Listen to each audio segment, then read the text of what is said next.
यही कारण था कि अंग्रेज भारत को छोड़कर जाने के बाद नेताजी को और उनके स्वतंत्र पैसे बनाने के विचार को भारत में नहीं आने देना चाहते थे। नेताजी के बारे में महत्वपूर्ण बातों में से यही है, वो एक बात है जो भारत सरकार देश की जनता से छिपा कर रखना चाहती है। अंग्रेजों ने जाने से पहले इस देश में आर्थिक गुलामी को बरकरार रखने के लिए सन 1934 में भारतीय रिजर्व बैंक की स्थापना की। वर्ष 1947 में देश को तथाकथित रूप से आज़ाद कर अपनी व्यवस्था ज्यों की त्यों छोड़ दी। राष्ट्रपति निक्सन बोलते हैं इस मामले में इंदिरा गांधी कुतिया है, और किसिंजर बोलते हैं हाँ भारतीय हरामी होते हैं, और राष्ट्रपति निक्सन बोलते हैं भारत को ज़रूरत है एक और युद्ध की, सालों को एक युद्ध लड़ने दो।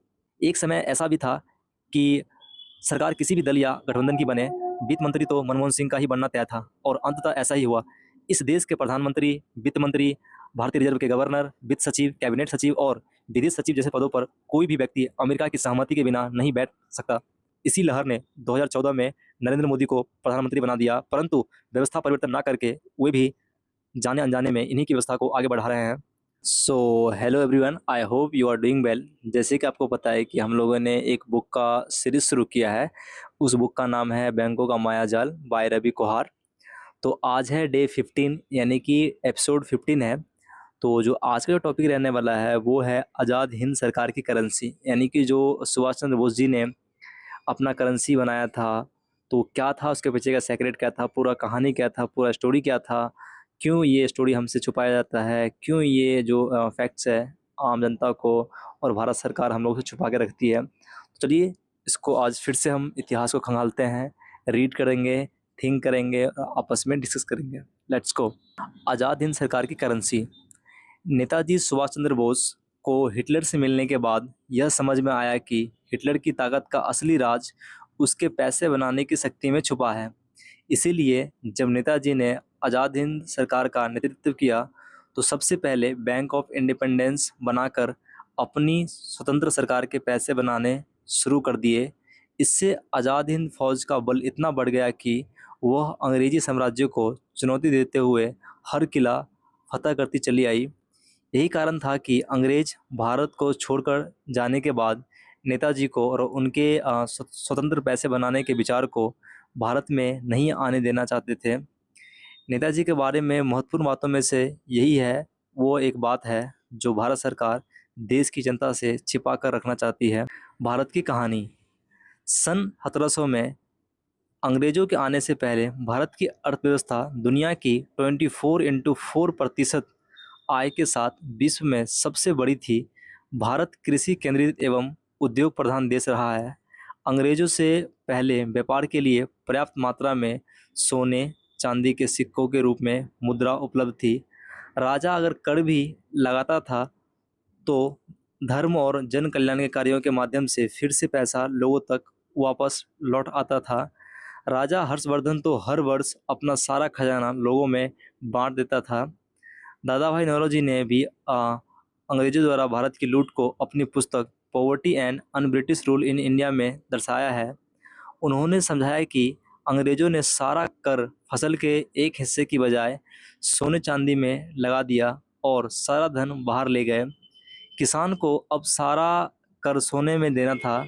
फसल बर्बाद होने पर ऋण लेकर उसे भरना होता था, इसीलिए वो कर्ज के बोझ तले दब गया।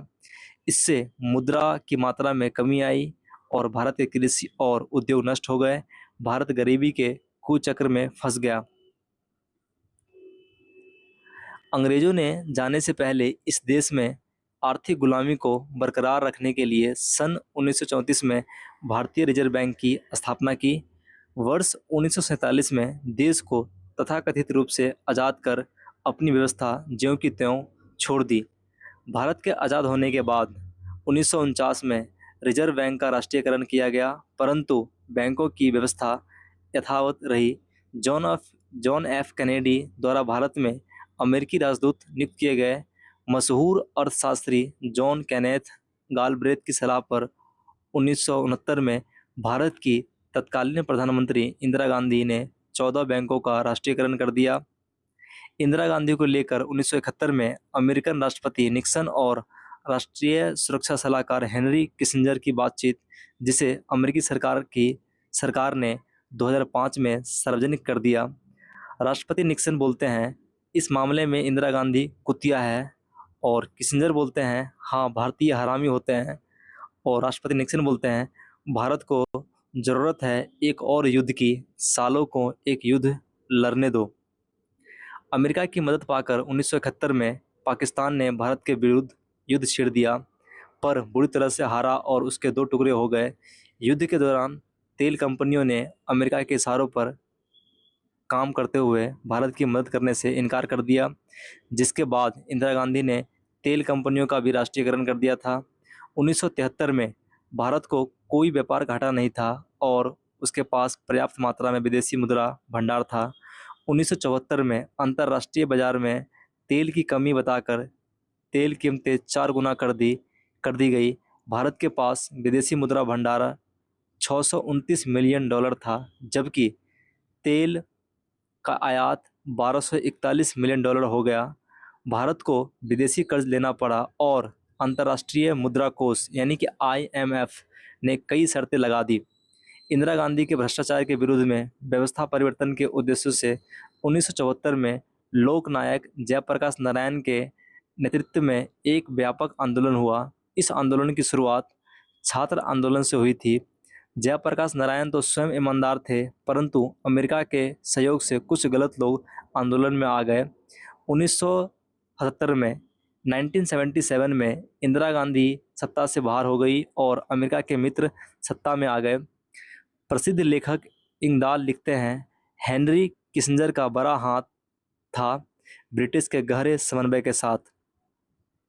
1991 में राजीव गांधी की मृत्यु के पीछे भी उन्हीं लोगों का हाथ था, क्योंकि राजीव गांधी उनका साथ नहीं दे रहे थे। 1991 में भारत में आर्थिक संकट खड़ा कर भारत को वैश्वीकरण के कुचक्र में फंसा दिया गया। इसमें प्रमुख भूमिका रॉकफेलर के सिटी बैंक ने अदा की। 2004 से 2014 में मनमोहन सिंह को देश का प्रधानमंत्री बनाकर देश को खूब लूटा। अब कोयला घोटाले में मनमोहन सिंह का नाम भी उजागर हुआ है। मनमोहन सिंह पहले विश्व बैंक में काम करते थे, बाद में इन लोगों ने उन्हें रिजर्व बैंक का गवर्नर बनवा दिया। एक समय ऐसा भी था कि सरकार किसी भी दल या गठबंधन की बने, वित्त मंत्री तो मनमोहन सिंह का ही बनना तय था और अंततः ऐसा ही हुआ। इस देश के प्रधानमंत्री, वित्त मंत्री, भारतीय रिजर्व के गवर्नर, वित्त सचिव, कैबिनेट सचिव और विदेश सचिव जैसे पदों पर कोई भी व्यक्ति अमेरिका की सहमति के बिना नहीं बैठ सकता। मनमोहन सिंह सरकार के खिलाफ भ्रष्टाचार, काला धन आदि मुद्दों पर हुए आंदोलन के कारण जनता और खास तौर पर युवक युवतियों जागृत होकर सड़कों पर उतर आई थी। इसी लहर ने 2014 में नरेंद्र मोदी को प्रधानमंत्री बना दिया, परंतु व्यवस्था परिवर्तन ना करके वे भी जाने अनजाने में इन्हीं की व्यवस्था को आगे बढ़ा रहे हैं। आप अखबारों की इन खबरों को पढ़ सकते हैं। इस तरह से देश के संसाधनों को अगर विदेशों को बेच दिया गया तो इस देश को पुनः खड़ा कर पाना असंभव हो जाएगा। आपने देखा कि कैसे बैंकर्स का रोल होता है किसी भी कंट्री के पॉलिटिक्स को, उसके फाइनेंशियल सिस्टम्स को कंट्रोल करना। तो आपने देख लिया हिस्ट्री और आपको इस पे सोचना है। अब हमने पढ़ लिया है, अब हमारा हमारा नेक्स्ट होमवर्क है कि हम सब इस पे सोचें, थिंक करें और थिंक करने के बाद आपस में डिस्कस करें कि क्या है, फैक्ट चेक करें, क्यों हो रहा है, अपने आसपास देखें, एक्चुअल प्रॉब्लम को देखें, अपना प्रॉब्लम देखें, तब जाके हम विकास करेंगे, हमारे जीवन में परिवर्तन आएगा। क्योंकि आपको पता है कि असली शिक्षा का उद्देश्य होता है परिवर्तन। तो पढ़ते रहें, अपने जीवन में आगे बढ़ते रहें। आज के लिए इतना ही। टिल देन टेक केयर, मिलते हैं नेक्स्ट वीडियो में।